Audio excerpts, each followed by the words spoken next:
is mainly sandbars and shoals. If we carefully shovel away the accumulated sand, we are certain to see the layers of the bridge construction. In the bottom layer, the wood used by the Vanara for the foundation would certainly be there. Obviously, over the last so many thousand years, the wood would have solidified and become carbonaceous material and would probably now be botanical grains. The text then speaks of the Vanara holding ropes on both sides of the bridge being constructed and the wood and the stones being piled between them. The text clearly mentions that the Vanara held ropes for many yojana to build the bridge in proper linear alignment. From this description, it is clear that it was not just random throwing of stones, but a planned effort which took into consideration the concept of linear alignment, which is even today evident from the aerial photograph of the bridge. The distances they covered each day is also mentioned in the text. In the text, it's explicitly mentioned that the total length of the bridge was 100 yojana in length and 10 yojana in width. This is a 10:1 ratio.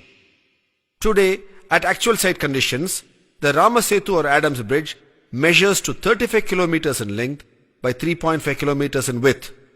This is also a 10:1 ratio. After the victorious battle with Ravana, while returning with Sita to Ayodhya in the Pushpak Vimana, they fly over this bridge. Rama then points this bridge to Sita and states as to how difficult it was for them to construct and how it was only Nala, the engineer par excellence, who could execute it, and Rama calls it Nala Setu. When did this Nala Setu come to be called Adams Bridge? The bridge was originally called Nala Setu, as we have seen.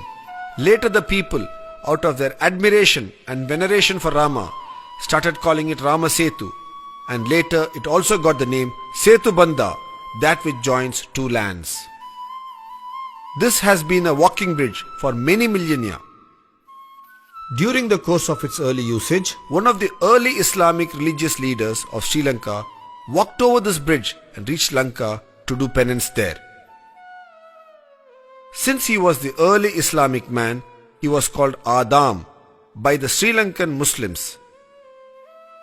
When the Europeans came to this part of the world, they could easily correlate to the name Adam, and they started calling it Adams Bridge in their records, and the name stayed.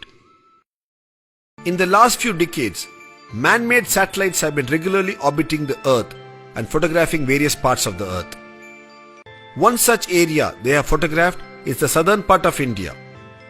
In this set of photographs, the bridge is also visible. It can be distinctly seen as a shallow underwater causeway connecting the two lands. These photographs do suggestively indicate it to be man-made due to its unique curvature.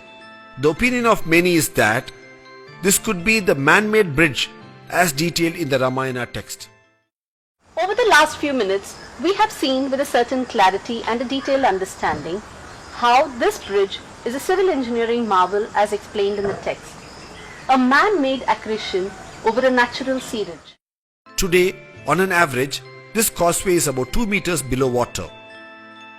When this bridge was built, it must have been at least about 1 meter above the then water level. That is, when the bridge was built, the sea must have been 3 meters or 9 feet below the present day sea level.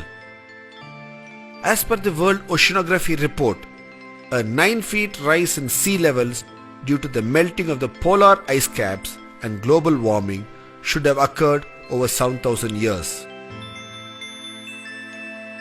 This helps us to date the bridge construction to about 7,000 years ago or 5000 BCE using oceanography as a dating tool. Today, we need to rightfully promulgate an order under the Archaeological Survey of India Act, Clause 4, to call this a Heritage Monument of India. It is a fit case to be called a civil engineering marvel of an ancient civilization.